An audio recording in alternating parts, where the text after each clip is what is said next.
Boa noite, meus irmãos. Sejam bem-vindos. Que a paz de Deus e de Jesus faça-se com todos. Sejam bem-vindos aqueles que primeira vez adentram esta casa, que possam receber tudo aquilo que vieram buscar. Sejam bem-vindos aqueles que aqui retornam. Que Deus os abençoe. Boa noite aos nossos irmãos internautas, que estão conectados via internet, pela página espiritismosul.org.br. As nossas palestras são transmitidas ao vivo, à noite e às quintas à tarde. No referido site elas ficam gravadas. Elevamos nosso pensamento a Deus, a Jesus, para fazermos nossa oração. É nesse momento, Senhor, que mais uma vez aqui nós nos encontramos para estudar Teu Evangelho, Teus ensinamentos que nos deixaste. Permita, Senhor, que a Tua paz, que a Tua luz nos envolva a todos. Ilumina, Senhor, o palestrante da noite que traz sua mensagem, para que esta nos envolva em nosso dia a dia. Que Deus nos abençoe, que Jesus nos proteja, com a permissão e o amparo de nosso mentor espiritual, Dr. Bezerra de Menezes. Damos por iniciada a parte doutrinária desta noite. Que assim seja. Hoje a mensagem está a cargo do nosso irmão João.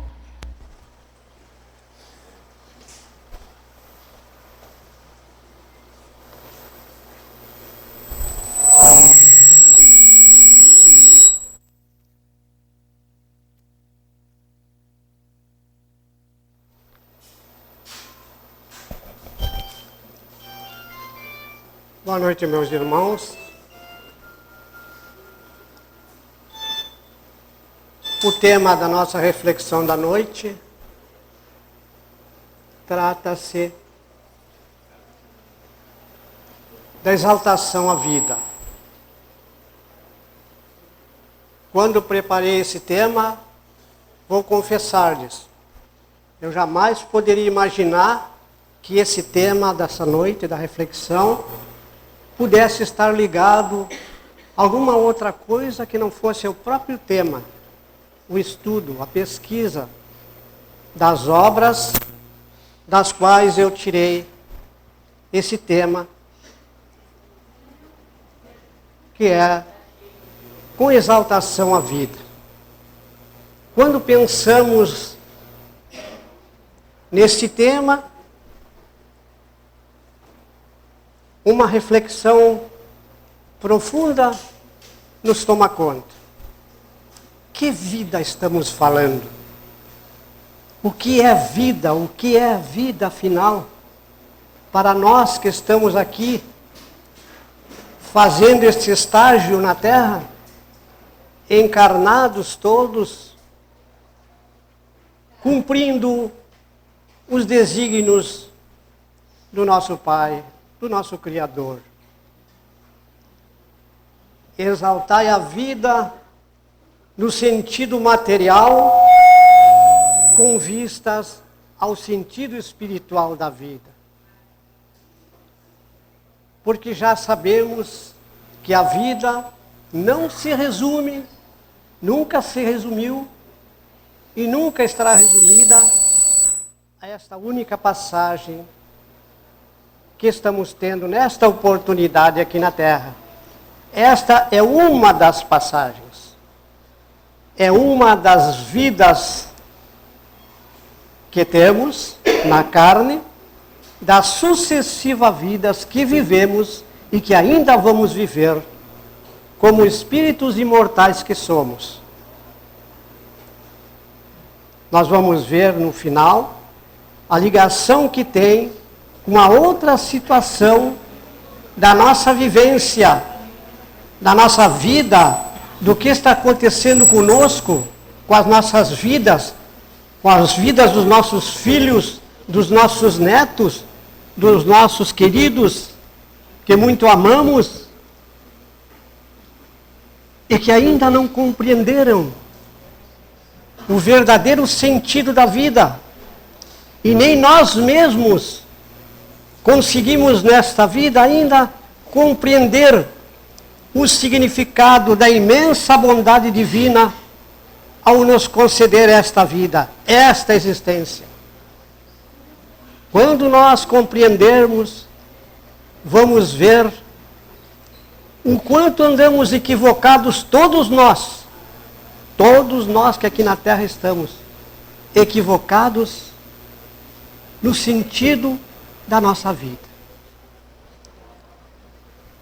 Exaltar, do dicionário, significa tornar alto, elevar, sublimar, engrandecer, levar ao mais alto grau de energia, atividade, intensidade, elevar-se, grandioso. Do latim exaltare. Na pesquisa primeiro que fizemos, porque nada é nosso, fique bem claro, nós não construímos o que falamos, somos meros instrumentos para aqui chegarmos e falarmos para os irmãos as lições divinas que vivenciamos nas obras e que é dela que nos alimentamos para falarmos coisas sérias, coisas que vão mover e mexer com os nossos sentimentos e com o nosso modo de vida, nos transformando a cada dia que passa em melhores pessoas. Cada um de nós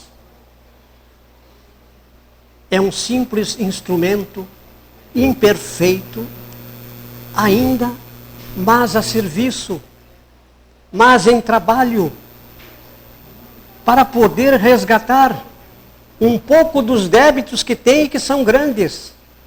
Porque não é privilégio nenhum ser espírita, não é privilégio nenhum estar aqui em cima, falando para um público que vem buscar alguma coisa e que daqui leva para o seu lar aquilo que vem buscar dentro do seu merecimento, espargindo essas energias benéficas e salutares que aqui se fazem presente com os seus familiares que lá ficaram, vivendo asserenados, equilibrados, vivendo melhor, todos nós, nos ajudando uns aos outros mutuamente. Na primeira obra, nos diz a mentora Joana de Ângeles, a obra Vida, Desafios e Soluções. Tenho absoluta certeza que todo esse texto se encaixa na vida de cada um de nós. Cada um de nós tem participação neste aprendizado, nestas palavras que caem em nossas mentes como uma chuva de luz para cada um de nós. O milagre da vida. Nossa vida é um milagre. É um milagre. Porque imploramos por esta vida que temos no plano espiritual. Pedimos, imploramos para vir, para viver essa vida assim como ela é, com os nossos companheiros, com a nossa família, com o nosso trabalho, com todas as coisas que nos cercam, até com as doenças, até com as deficiências físicas, nós pedimos. É essa vida que temos, é essa vida que nós necessitamos. E tudo o que comemos é aquilo que pensamos. Eu nunca havia imaginado isso na minha vida. Ao longo do percurso da vida, nunca havia imaginado que o meu alimento é aquilo que eu penso. Meu Deus, se eu soubesse antes, minha alimentação seria outra, com certeza. Andei me alimentando tão mal, mas enfim, cheguei ao entendimento de que a alimentação não é o feijão com arroz ou a carne que eu como ou deixo de comer, mas é aquilo que eu penso. É o meu pensamento que me traz o alimento mais puro, mais doce, mais profundo e perene, fica, penetra nas minhas entranhas, me tornando um ser melhor. Podemos ter certeza disso. Essa é a companhia na qual nos agarramos. Se nós agarramos a bons espíritos, estamos elevados, estamos exaltando a vida. Com certeza, estamos sendo muito ajudados, desviados de situações piores que nos prejudicariam caminhar e muito. Porque estamos com um pensamento elevado, estamos transitando no bem, de alguma maneira estamos espiritualizados. Vejam que eu não estou falando em espiritismo, mas estou falando em espiritualizado. Seja qual for a religião, o credo, o segmento, se estivermos conectados a Deus, a Jesus, fazendo as coisas no bem, pensando no bem, estaremos exaltando a vida, nos livrando de uma série de complicações e comprometimentos que teremos que depois reajustar, se caso assim não vivermos e resolvermos viver a vida que nós entendemos e que entendemos que nós é que comandamos esta vida, quando na realidade a nossa vida é comandada pelo nosso Pai. Com o livre-arbítrio limitado, ao ponto de que se chegarmos a nos comprometermos muito mais, Ele corta o nosso livre-arbítrio. Porque não soubemos usá-lo e estamos nos comprometendo demasiadamente e não estamos cumprindo com aquilo que nós nos comprometemos no mundo espiritual. Antes de virmos para a carne, fizemos um compromisso. Chegando aqui, nos desviamos. Ante a ilusão do mundo, resolvemos abandonar a tarefa que vínhamos propostos a realizar. E isso custa um preço, porque não realizando a tarefa, não estamos exaltando a vida. Estamos depreciando-a, jogando-a à valeta e vivendo dos prazeres efêmeros, temporários, fugazes e anestesiantes. Todos nós. Daí, meus irmãos, não exaltando a vida, a consequência, a dor, o sofrimento, a angústia, a aflição, o desespero. Porque a vida não tem mais objetivo, porque eu não encontro objetivo naqueles prazeres. Quanto mais prazer, mais vontade, mais desequilíbrio. E a vida se perde nos dias que se escoam rápido, porque é simplesmente uma passagem. Ninguém vai ficar aqui para semente. É realmente uma passagem. Por mais que a mente humana nos desamentora, interrogue a respeito da vida, na atual conjuntura do conhecimento intelectual, embora inegavelmente vasto, difícil se torna encontrar as respostas adequadas que lhe facilitem apreender todo o seu sentido e significado. Reduzindo-a, a vida, a acasos absurdos, destituídos de qualquer lógica, alguns investigadores simplificam-na, eliminando maiores preocupações em torno de sua magnitude. Outros as estabeleceram sobre conteúdos mitológicos, de fácil aceitação, graças aos componentes do sobrenatural e do maravilhoso. O milagre da vida é muito mais complexo e, por isso mesmo, o seu ponto de partida somente pode ser encontrado no Criador. O nosso ponto de partida é o Criador. O nosso ponto de chegada será o Criador, em que pese as nossas viagens no mundo espiritual serem, conforme nosso adiantamento, um dia chegaremos ao Criador. Um dia seremos espíritos de muita luz. E vamos chegar sim aos braços do Criador, porque Ele nos aguarda nesta condição. Queiramos ou não, teimemos ou não, vamos chegar à luz. A transformação é uma perfeição relativa, porque absoluta só o Criador a tem. E nós vamos chegar a Ele nessa condição relativa de conhecimento, de luz, de transformação. O milagre da vida é muito mais complexo e por isso mesmo seu ponto de partida só pode ser encontrado no Criador, que a elaborou e vem conduzindo através dos bilhões de anos, produzindo na sua estrutura as indispensáveis adaptações, desdobramento, variações. Observemos nessa passagem da veneranda Joana de Ângeles que o Criador vem conduzindo as nossas vidas.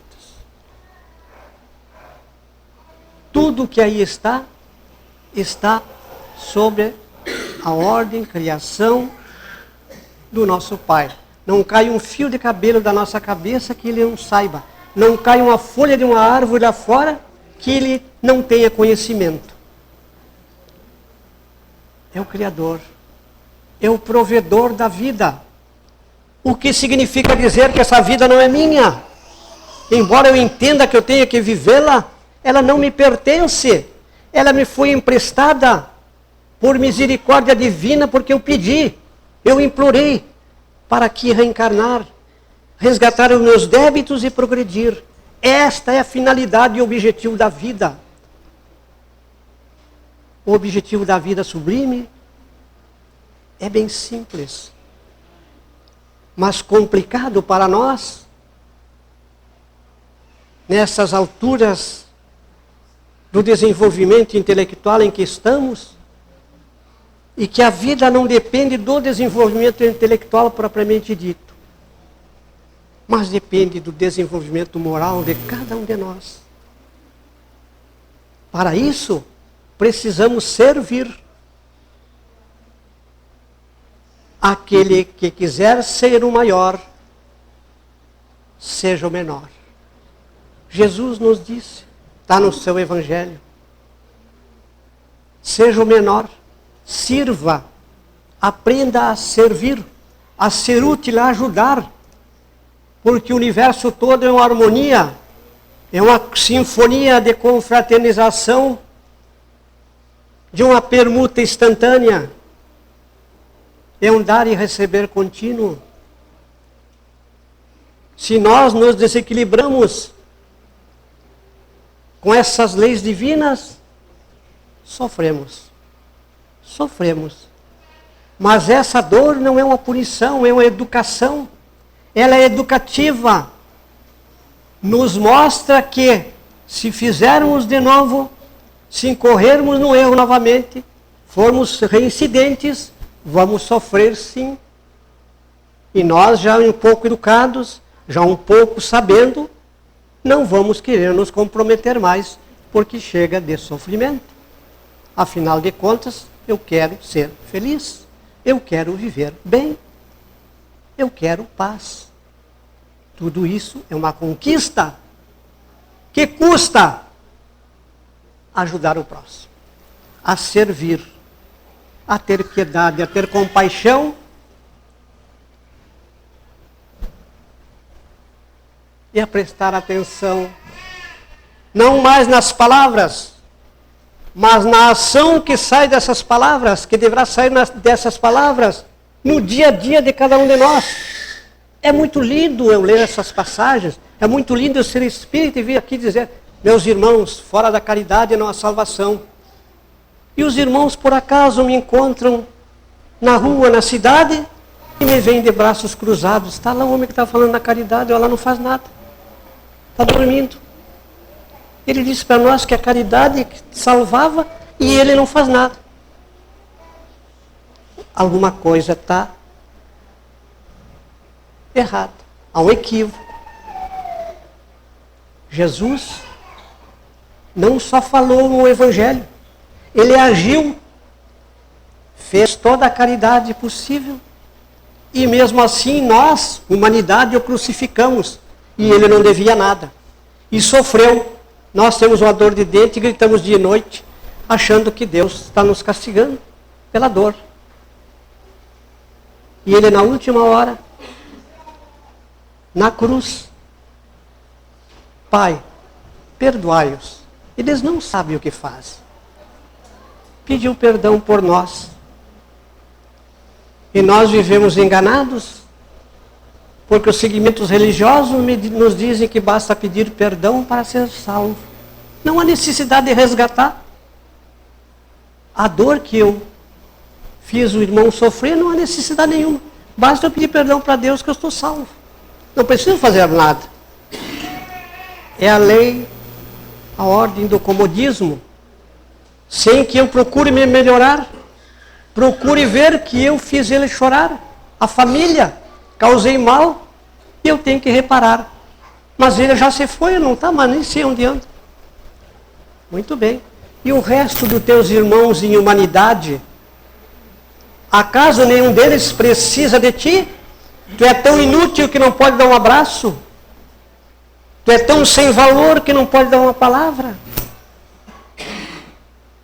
Tu não tens serventia para visitá-lo que ele está doente? Ele está preso? Ele está com fome? Ele está com frio?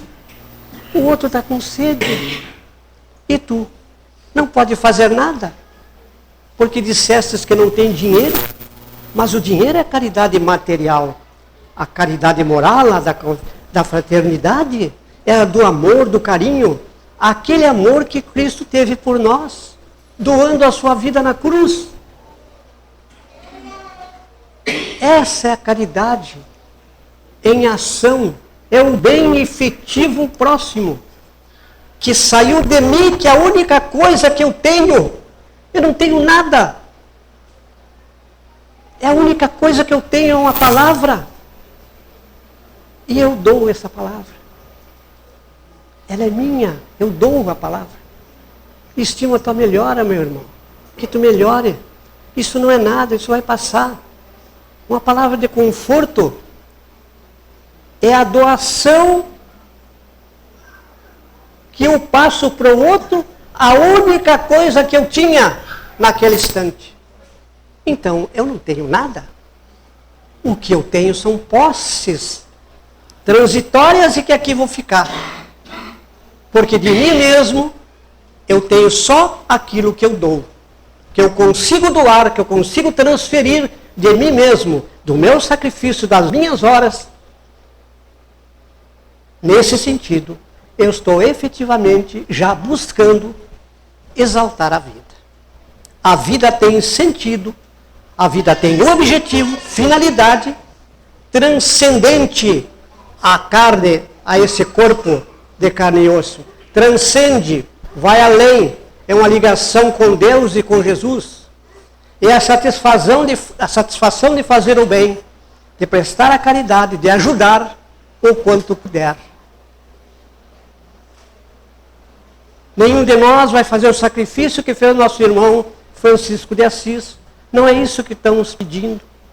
Não é isso que a doutrina pede. Não é. É menos. É o despojamento de algumas horas, de alguns momentos, para ir ver onde é que tem a dor. Não esperar que o irmão venha ao centro em busca do passe, em busca da palestra. mas é ir lá onde ele está, naquele quarto, naquelas 4 paredes, levar-lhe uma prece, uma oração, uma palavra do Evangelho, um carinho, um importar-se com ele e deixar nele uma harmonia indecifrável. Mas vejam que nada é nosso.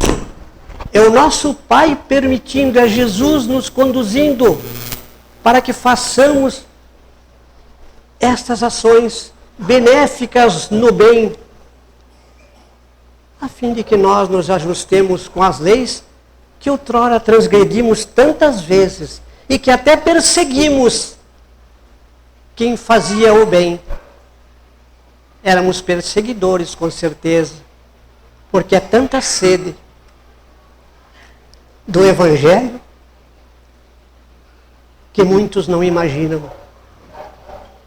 A sede do Evangelho é a necessidade de resgatar o mal que se fez no pretérito e que não foi pouco. Por isso, entendemos-nos como muito endividados.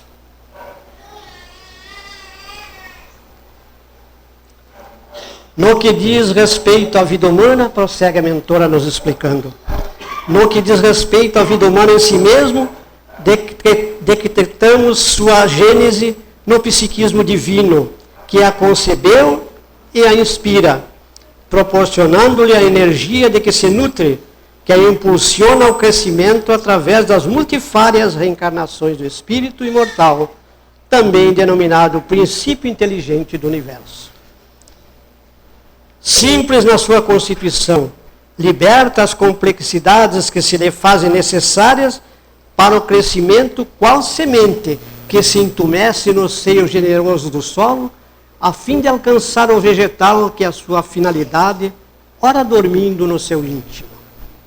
Ignorante quanto à sua destinação, desperta para a própria realidade, mediante as experiências intelectuais e vivências morais que o capacitam para a conquista da plenitude.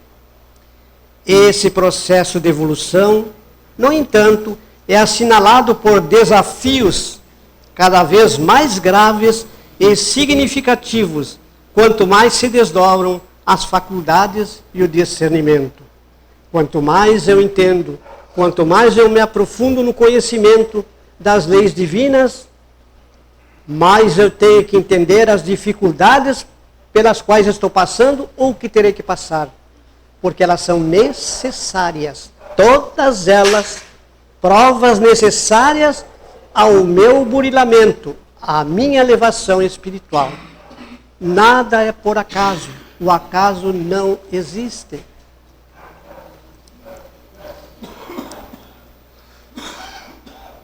Viver é um desafio sublime, e realizá-lo com sabedoria é uma bem-aventurança que se encontra à disposição de todo aquele que se resolva decididamente por avançar, autossuperar-se e alcançar a comunhão com Deus.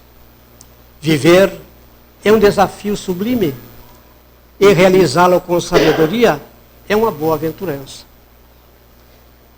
Todas as propostas e soluções para os desafios existenciais da vida dependem de cada pessoa, do seu esforço, da sua perseverança e da sua ação confiante. O que não seja conseguido em um momento, mediante a insistência saudável, será alcançado depois. Perseverar é uma das conquistas do espírito evoluído. Perseverar, perseguir, não desistir, jamais desistir. A singela colaboração se fundamenta nos postulados vigorosos da doutrina espírita, que desde 1857 vem iluminando vidas e libertando consciências. Aqui, meus irmãos, uma pausa. São desafios e soluções. O Evangelho de Jesus, que não cabe nesta parte citar um dos capítulos sequer, mas referir-se a toda a doutrina evangélica. São palavras de luz que brotam do Evangelho e nos atingem o coração. E observem que não é privilégio do Espiritismo o Evangelho. O Evangelho é uma lei sublime, universal, que nós, conhecendo, vamos nos modificar pela aplicação que temos que dar a esses ensinamentos que há mais de 2000 anos batem na nossa cabeça, percutindo como uma gota d'água querendo furar a rocha. 2000 anos. Jesus nos deixou a mensagem e nós ainda não entendemos tanta a profundidade, mas que a sua aplicação ele vivenciou na Terra. O espiritualismo parte da realidade de um ser transcendente, que a criou e a mantém, facultando-lhe um desdobramento infinito em quantidade e qualidade, que se direciona para o rumo da perfeição. A vida, no entanto, é Deus. Por isso, ainda difícil, se não impossível, de ser compreendida plenamente. Além das suas manifestações que fazem parte do processo da realidade dos seres, precedendo-lhes ao surgimento na forma material e sobrevindo-lhes a decomposição cadavérica. No incomparável e não dimensível oceano da vida, encontramos-nos sob leis divinas que estabelecem as diretrizes essenciais para o processo da felicidade, que a tudo e a todos aguarda. A felicidade nos aguarda. E eu saio em busca da felicidade, querendo viajar para o exterior, querendo comprar o melhor carro, ter a melhor casa, ter a melhor conta bancária, ter as melhores joias, ter. E não encontro a felicidade. Não consigo encontrá-la, porque a cada coisa que eu compro, eu sacio ela e ela me pede outra. Tenho que completar.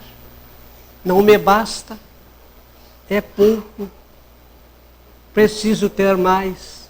Insaciavelmente ter. Sem me dar conta de que a felicidade está dentro de mim mesmo. De cada um de nós. No coração de cada um de nós está a centelha divina que deve iluminar o mundo. Cada um traz a felicidade dentro de si. O que é essa felicidade que me tira do ter? Para me fazer compreender que eu tenho que ser melhor pessoa. Aprender a servir, a ajudar, a ter compaixão. Aí está a felicidade. Coloque-a para fora. Porque é vendo o outro feliz que eu posso me sentir feliz. É lá que reside a felicidade, mas é daqui de dentro que ela sai no encontro, vai em busca da realização, que vai se tornando no somatório, numa plenitude de aprendizado, de vida harmoniosa, de vida tranquila e de despojamento daquilo que é desnecessário, daquilo que é entulho, que vai ficar na terra. Vemos irmãos das mesas mediúnicas reclamando que estão dilapidando a sua fortuna, a sua herança. Os filhos, os familiares estão botando tudo fora.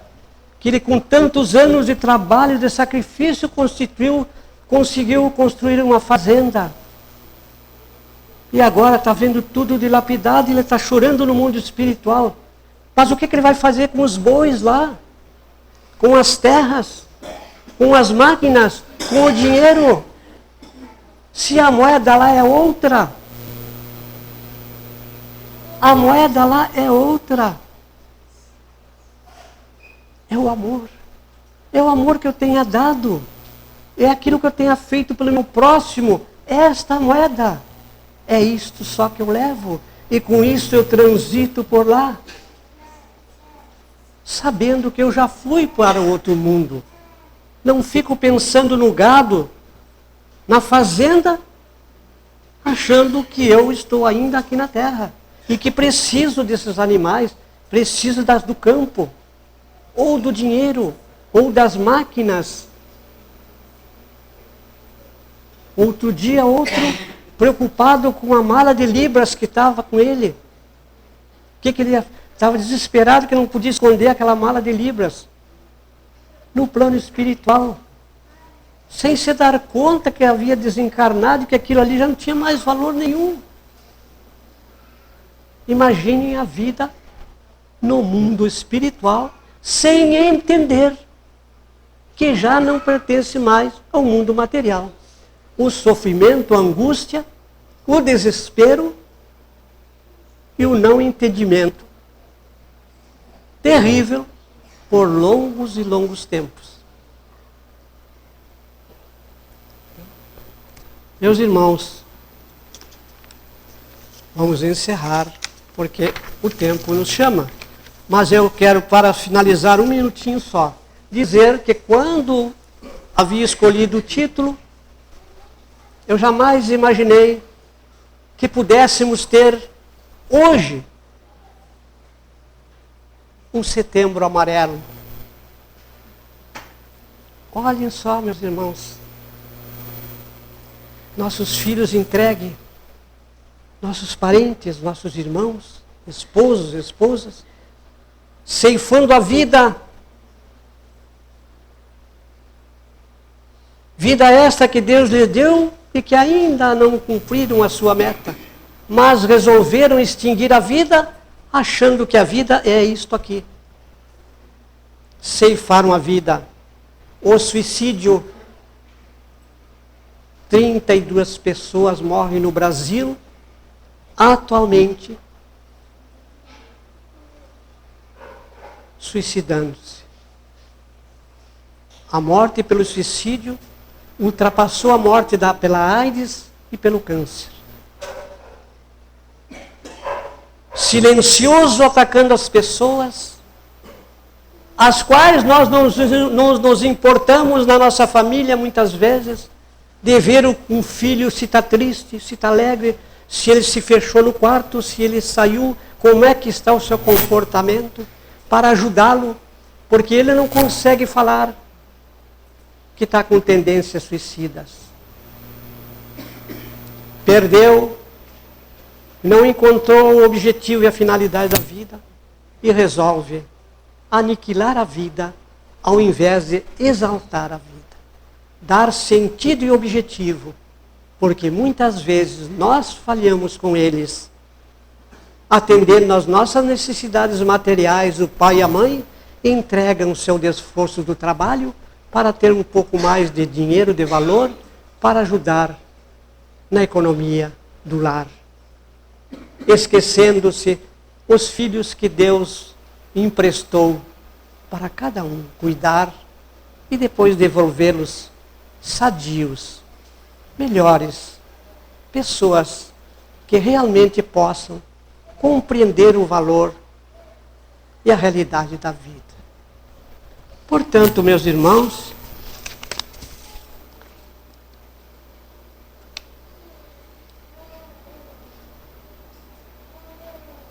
Paulo, na questão 1009, questionando as penalidades, tais como a condenação perpétua, nos diz: gravitar para a unidade divina, tela o destino da humanidade. Para alcançar, 3 coisas são necessárias: a justiça, o amor e a ciência. 3 lhes são opostas e contrárias: a ignorância, o ódio e a injustiça. Que Deus e que Jesus possa nos ajudar nesses momentos tão difíceis que atravessamos, agora mais esta situação de criarmos um slogan nacional para evitar, para ajudar essas pessoas, nossos irmãos com tendências suicidas,